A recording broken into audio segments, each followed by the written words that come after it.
Ohio government actions, specifically on March 22, 2026, were limited based on available records, with no major legislative enactments, enforcement actions, or official public events directly tied to that single date.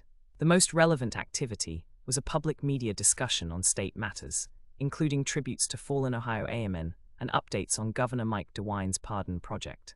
Featured on the WBNS 10 TV program, Face the State, aired on March 22, 2026. This episode highlighted honors for 3 Ohio airmen killed in Operation Epic Fury, with tributes delivered on the Senate floor, at Dover Air Force Base by the President, and at their Central Ohio home base, emphasizing efforts to bring their remains home. It also covered Governor DeWine's expedited pardon project, noting 4 success stories of individuals rebuilding lives after past felonies, positioning DeWine to have pardoned more Ohioans with felony records than any prior governor by the end of his term next year, alongside discussions on notification concerns and media's role in public awareness. Additional topics included regulatory requirements for the Casino Control Commission, such as promoting Ohio Problem Gambling Helpline and national helplines in advertising to address gambling impacts. No enforcement actions by agencies like the Attorney General or Department of Rehabilitation and Correction were recorded precisely on March 22, 2026.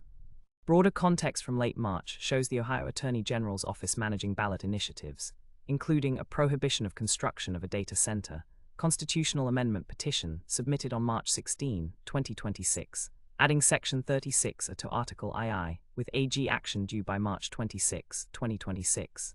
A resubmitted referendum petition to repeal Sections 1, 2, and 3 of SB 56 certified on February 3, 2026, and an initial version rejected January 13, 2026. Legislative activities around this period focused on bills enacted earlier, but with March 2026 relevance. The Supreme Court of Ohio's legislative update for March 2026, covering bills up to March 4 introduction, listed enacted measures like House Bill 29, sponsor Humphrey John, signed by Governor Mike DeWine on December 19, 2025, mandating inmates access to feminine hygiene products and daily hot showers.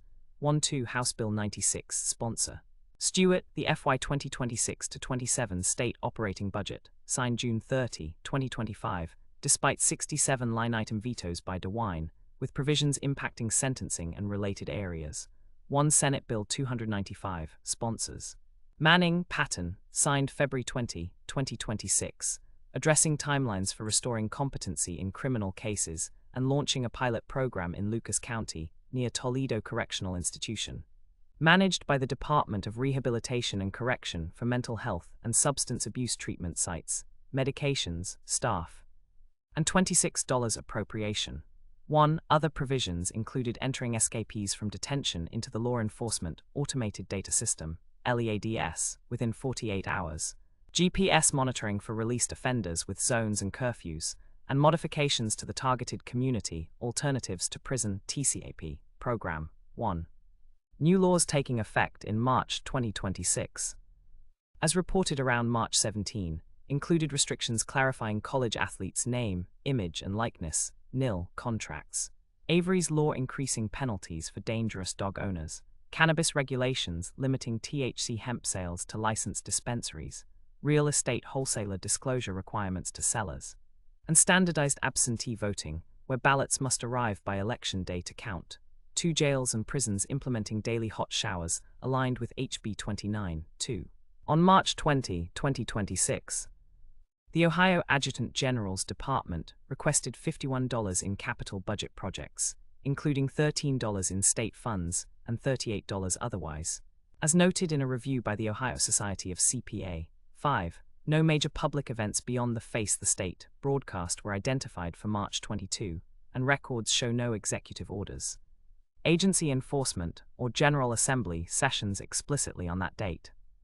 Earlier 136th General Assembly actions dominated the legislative landscape, with the update emphasizing criminal justice, sentencing, and budget impacts.